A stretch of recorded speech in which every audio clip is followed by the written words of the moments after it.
할렐루야.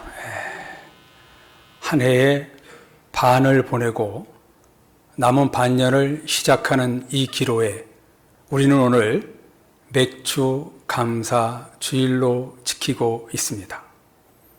참 반년에 이어가는 이 시점에서 감사로 출발한다는 것은 참 의미 있는 시간인 것 같습니다.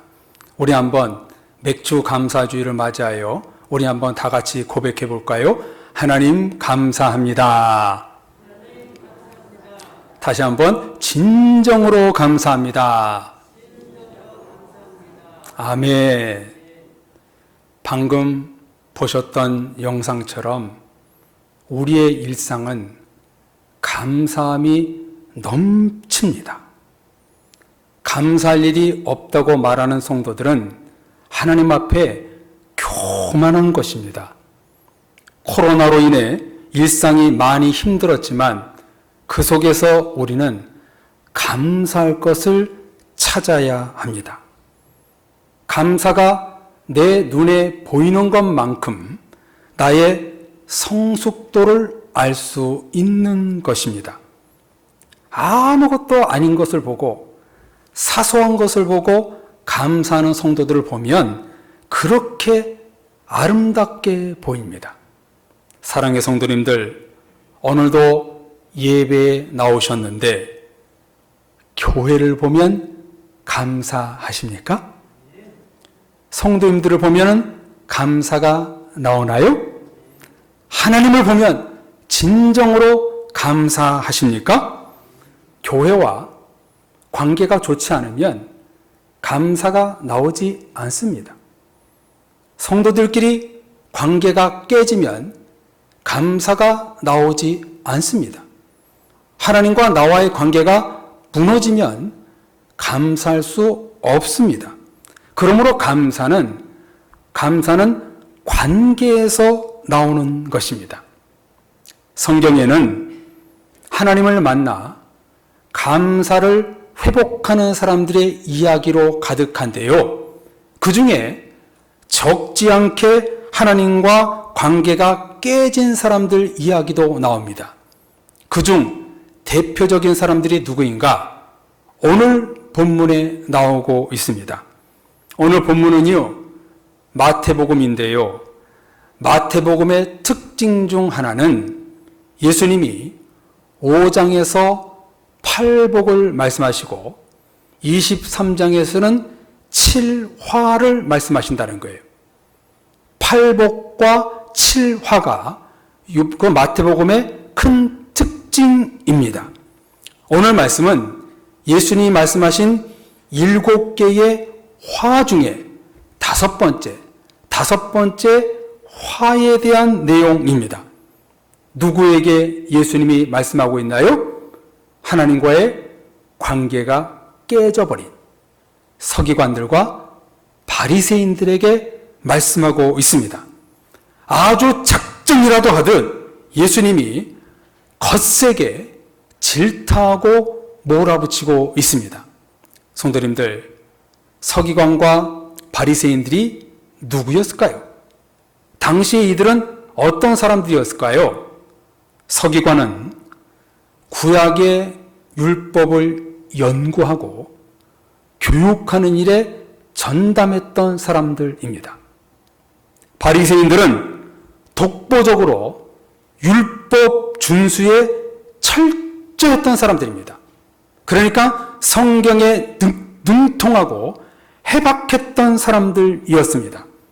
그래서 역사적인 자료에 따르면 기원전 135년에서 105년 요한 힐카너스 시대 때 약 150년간 최고로 존경받고 권위로 인정받았던 사람들이 바로 그 당시에 서기관 바리새인들이었어요.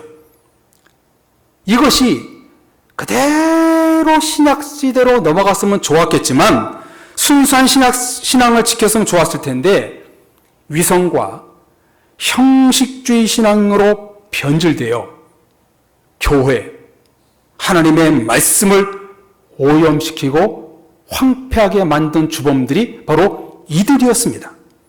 하나님이 만드신 하나님의 말씀과 복음을 변질시켜버리고 말았습니다.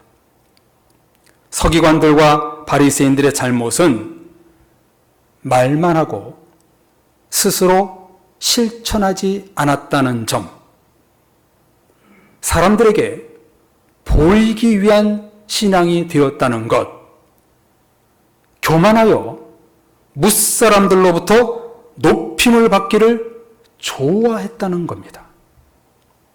왜 우리들처럼 성경을 잘 알고 가르쳤던 사람들이 왜 이렇게 되었는가? 핵심은 하나님과의 관계가 깨졌기 때문입니다. 하나님과의 관계가 깨지면 변질되는 것입니다. 그래서 성경을 읽어보면 서기관들과 바리새인들이 외식적이기는 했습니다만 11조를 하고 행위를 옳게 보이려고 노력했고 존경도 받았지만 성경 어디에도 서기관 바리새인들이 감사했다, 하나님께 감사를 드렸다, 그런 내용 한 글자도 나오지 않습니다.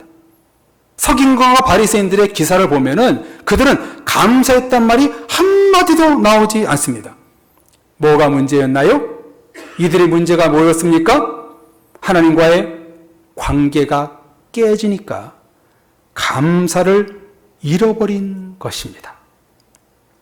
화려함, 부유, 지도자, 높은 자리에 앉아있는 것, 시장에서 문안받는 것 등 그것에 익숙해져서 하나님의 자리에 자기들이 꿰차고 앉아버린 거예요. 서기관과 바리새인들의 문제, 죄악은 감사를 잃어버렸다는 것입니다. 왜 감사를 잃어버렸는가? 하나님과의 관계가 깨져버리니까 감사하지 않은 것이지요. 성도님들, 감사가 이렇게 중요합니다. 더 중요한 것은 하나님과의 관계입니다. 하나님과의 관계가 깨지면 감사도 잃어버리고 신앙도 변질되고 부패해서 냄새가 나는 겁니다. 하나님과 관계가 좋지 않은 사람은 절대로 감사할 수 없습니다. 우리 성도님들은 어떠신가요? 성도님들은 지금 이 순간이 감사하시나요? 성도님들은 지금 이 순간 하나님과의 관계가 좋으십니까? 하나님과 교회와 사람들과의 관계가 좋지 않으면 감사가 나올 수 없습니다.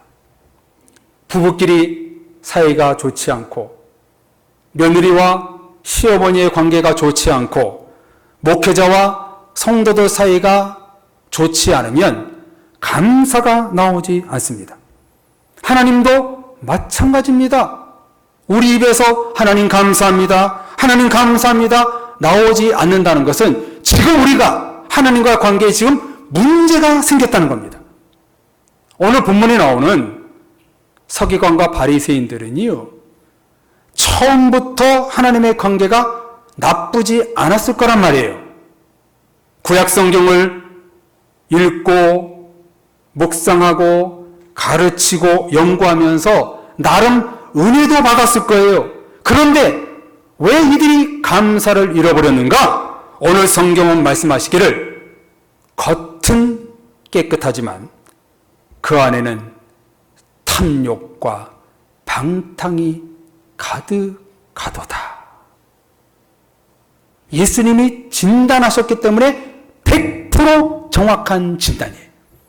겉으로는 멀쩡했지만 속으로는 방탕과 악독이 가득했던 거예요. 외화내빈이라는 사자성어처럼 겉은 아름다웠지만 속빈 강정이었다는 것이지요. 바울은요, 이 문제에 대해 로마서에 뭐라고 기록하고 있는가? 내가 원하는 바 선은 행하지 않고 도리어 악을 행하는 존재로다. 하나님의 선을 행하고 싶지만 날마다 악을 행하는 나는 그런 악한 존재입니다. 회개합니다. 이렇게 고백합니다. 그래서 이후에 고린도후서 4장 16절에 가면 사도 바울이 이렇게 고백하지요. 그러므로 우리가 낙심하지 아니하노니 우리의 겉사람은 낡아지나 우리의 속사람은 날로 새로워지는도다. 겉사람은 낡아지고 속사람은 날마다 새로워지기를 원합니다. 이런 고백을 했어요. 바리새인들은 이 성경의 법칙과 거꾸로 속사람은 더러워지고 겉사람이 새롭게 되는 데만 신경을 썼습니다. 그들 안에는 하나님이 싫어하는 것들로 가득했어요. 그러니 정상일 수 없지요. 하나님과의 관계가 깨지고 감사라는 용어를 잃어버린 것입니다.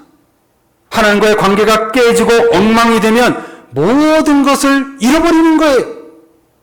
예수님은 이어서 이들에게 뭐라고 말씀하십니까? 눈먼 바리새인이여, 너는 먼저 안을 깨끗이 하라. 그리하면 겉도 깨끗하리라. 바리새인들이여, 사랑의 교회 성도들이여, 하나님의 관계를 깨끗이 하라. 하나님과의 관계를 거룩하게 하라. 겉보다는 안을 깨끗이 하라. 그리하면 감사가 나올 것이다. 우리에게 음성 들려주시고 계십니다. 그렇습니다, 성도님들. 감사는요, 내면에서 나오는 거예요. 감사는 내 안에서 나오는 거예요. 하나님과 깊은 관계 속에서 감사가 나오는 거예요. 묵상해 보면은요, 우리는 의례적으로 사랑합니다, 축복합니다, 이런 말은 의례적으로 해요. 형식적으로 할 수 있어요. 그런데요, 감사합니다, 정말 감사합니다, 이 용어는요 그냥 쉽게 나오는 용어가 아니에요. 감사는 내면에 항상 하나님께 감사하고 하나님과 관계가 돈독해진 사람들이 진정으로 감사할 수 있다는 거예요. 우리는 오늘 맥주 감사주의를 맞이하여 서기관과 바리새인들처럼 형식적인 감사에 경계해야 합니다. 습관적인 감사에 조심해야 됩니다. 이를 위해 오늘 말씀처럼 내 안에 탐욕과 방탕한 것은 있지 않는지 우리는 자신을 돌아봐야 됩니다. 우리의 속사람이 새롭게 되지 않는다면 감사가 나오지 않는다는 거예요. 지금 저의 모습이 어떤가요? 겉모습은 좋아 보이지만 제 안에 탐욕, 불안, 낭망, 방탕, 죄가 가득하면 하나님과의 관계가 깨진 것입니다. 하나님과의 관계가 깨졌을 때 나타나는 특징은 감사하지 않습니다. 감사가 사라집니다. 서기관들, 바리새인들은 감사라는 말을 한 번도 성경을 쓰지 않았습니다. 그러니 그들에게 무슨 행복과 만족이 있었겠어요? 감사가 없으니까 하나님과 관계가 깨지고 하나님과 관계가 깨지니까 그 신앙은 변질된 것이지요. 성도님들, 우리들도 혹 감사를 잃어버리지 않으셨는지요? 감사는 하나님과의 관계에서 나옵니다. 내가 지금 감사하다는 것은 하나님과 나의 관계가 좋다는 겁니다. 반대로 하나님과 관계가 나와 좋지 않다면 감사를 잃어버리게 되는 거예요. 감사는 그래서 관계가 깨지면 나올 수가 없는 거예요. 감사가 없는 삶, 감사가 없는 예배는 하나님을 영화롭게 하지 못하는 예배가 되는 거예요. 그러므로 감사가 없는 인생은 하나님이 없는 것과 같다. 이런 말이 나오게 되는 거예요. 지금 온 세계에 전염병으로 가득해서 감사가 나오지 않는다고요? 그게 하나님과의 관계에 무슨 상관이 있습니까? 행복한 일이 없어서 감사하지 않는다고요? 여러분의 행복과 하나님과의 관계가 무슨 상관이 있습니까? 지금 코로나의 상황과 내가 행복하지 못하는 상황이 하느님과 무슨 관계가 있냐 이 말이에요. 아무 상관도 없어요. 지금의 상황이 좋건 나쁘건 하나님과 좋은 관계를 맺는다면 우리에게 감사가 나오는 거예요. 그래서 우리 그리스도인들은 상황 감사가 아니라 항상 감사가 되어야 하고, 조건 감사가 아니라 범사 감사가 되어야 합니다. 여러분, 아마 이 말은 제가 제일 먼저인 것 같아요. 다시 말씀드립니다. 우리 그리스도인들은 상황 감사가 아니라 항상 감사가 되어야 되고, 조건 감사가 아니라 범사 감사가 되어야 합니다. 이것이 성경적인 감사입니다. 그러므로 저와 여러분들이 신경 써야 할 것은, 또 관심 가져야 되는 것은 하나님과 나와의 관계입니다. 이 관계가 깨지면은 감사가 나오지 않는 것입니다. 지난 주일 위로의 회복을 말씀하셨다면 오늘은 감사의 회복, 하나님과의 관계를 회복하라, 오늘 우리에게 말씀해주고 계십니다. 우리 귀한 사랑의 교회 성도님들, 감사로 대체될 수 있는 것은 이 세상에 아무것도 없습니다. 감사는 하나님만이 감사입니다. 감사 자리에 다른 것으로 채우는 것으로 대체되는 순간 죄와 악이 들어옵니다. 하나님의 자리에 물질이 대처하거나 내 생각이 자리 잡고 있거나 욕심이 잉태하거나 세상 것이 자리 잡는 순간 악이 찾아옵니다. 죄가 생겨납니다. 끝내 하나님과의 관계가 깨져버립니다. 그 어떤 것도 감사를 하나님 외의 것으로 대체할 수 없습니다. 사탄은 우리를 교묘히 속입니다. 감사의 자리에 물질로, 쾌락으로, 건강으로, 너의 생각으로 채워. 그게 맞는 거야. 이런 달콤한 속삭임은 하나님의 자리를 뺏으려는 사탄의 술수입니다. 성숙한 우리 사랑의 성도님들, 사탄에 속지 마십시오. 분명히 말씀드립니다.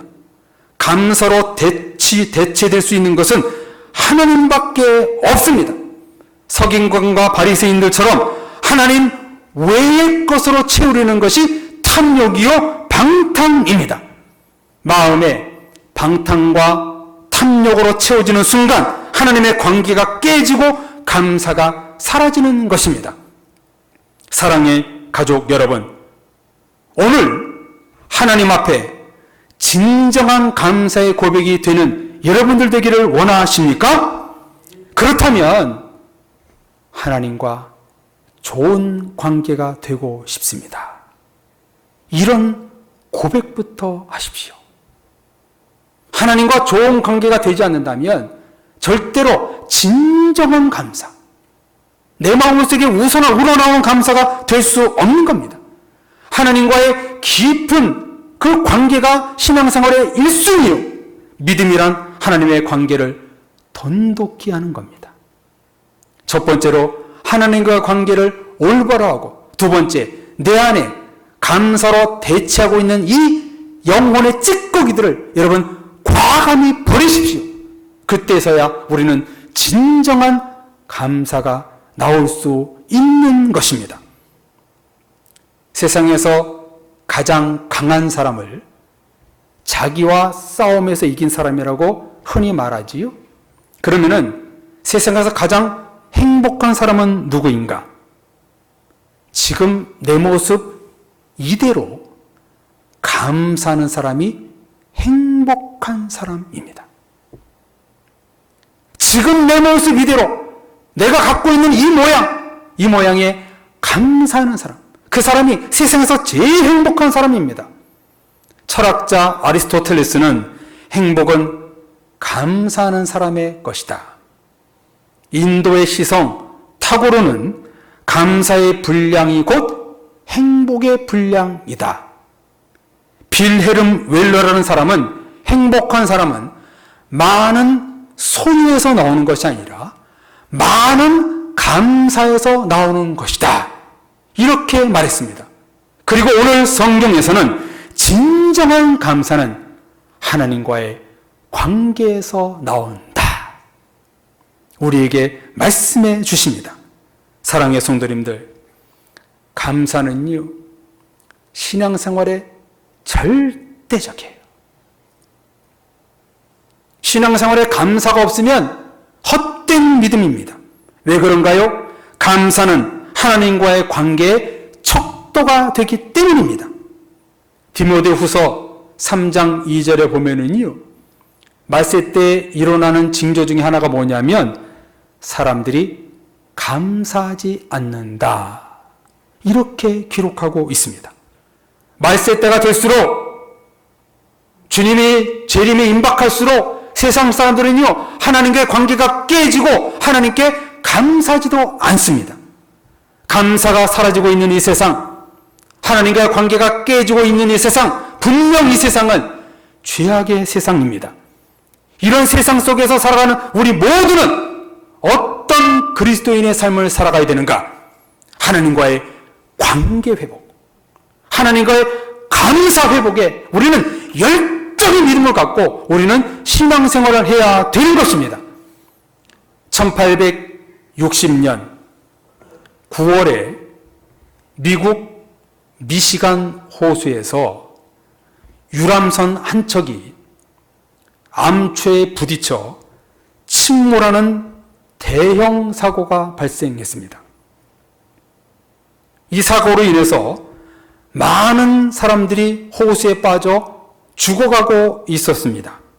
그런데 당시 그 배에 누가 타고 있었냐면 대학 수영 선수였던 에드워드 스펜서가 타고 있었습니다. 스펜서는 수영 선수였기 때문에 이들을 구해야겠다. 그래서 17명을 구출하는 아주 기적적인 일을 행했습니다. 언론은 이 수영 선수를 영웅으로 대서 특필했습니다. 그리고 세월이 흘러 이 스펜서가 노인이 되었을 때에 어떤 한 사람이 이렇게 물었습니다. 선생님, 당시 목숨을 구해준 사람이 17명이었는데 그 중에 몇 사람이 감사를 하던가요?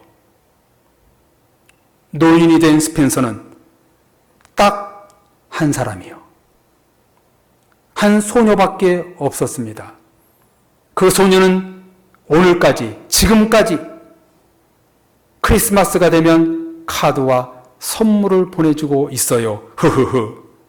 쓴 웃음을 웃었다는 겁니다. 성도님들, 오랜 세월 감사를 잃지 않고 산다는 것은 정말 힘든 일입니다. 평생 동안 하나님과 친밀한 관계를 유지한다는 것 정말 어렵습니다. 그런데 하나님의 관계가 유지되지 않고 감사가 이루어지지 않는다면 무슨 문제가 생기는가? 변질되어 버립니다. 썩은 생선처럼 냄새가 나버립니다. 오늘 말씀 속에서 하나님과의 관계, 감사의 관계를 아시겠는지요? 서기관과 바리새인들의 과오처럼 지식적인 하나님이 아니라 우리는 관계적인 하나님이 되어야 합니다. 하나님과 올바른 관계를 통해서 감사가 회복되고 이 세상이 감사가 잃어버린 변질된 세상을 새롭게 변화시킬 수 있는 그 능력이 어디서 나오는가? 하나님과의 관계입니다. 사랑의 가족 여러분, 맥주 감사주의를 맞이하여 하나님과의 관계를 돈독히 하는 사랑의 성도님들 되시기를 바랍니다. 죄송한 표현이지만 오늘날 한국교회가 왜 분란이 일어나고 있습니까? 왜 세습을 해서 악법을 만들고 상처가 되고 있습니까? 왜 세상에 빛과 소금이 되지 못하고 있습니까? 하나님의 관계가 깨졌기 때문에 그래요. 그 큰 교회들 인정합니다. 그 목사님도 정말 훌륭하셨어요. 그렇기 때문에 그렇게 대형교회가 됐지요. 그런데 마지막에 내면에 하나님의 관계가 깨진 거죠. 하나님의 관계가 정상적이었다면 이 땅의 한국교회는 빛과 소금이 잃어버리지 않았을 거예요. 하나님과 관계가 깨지니까 감사하지 않고, 감사하지 않으니까 이 세상이 변질되고 있는 것입니다. 말세 때 특징이 뭐라고요? 감사하지 않는다는 거예요. 사랑의 성도님들, 감사하십시오. 오늘 말씀을 통해서 내가 하나님 관계를 돈독히 하겠습니다. 이런 결단을 하십시오. 감사는 하나님과의 관계에서 나옵니다. 2020년 하반기가 시작되는 오늘 맥주 감사주일, 우리 사랑의 교회 모든 성도님들 남은 반년이 하나님께 감사하는 시간들이 되었으면 좋겠습니다. 하나님과의 관계가 깊은 관계가 되었으면 좋겠습니다. 하나님과의 친밀한 관계 속에서 감사가 차고넘치는 사랑의 모든 가족들이 되시기를 주님의 이름으로 축원합니다.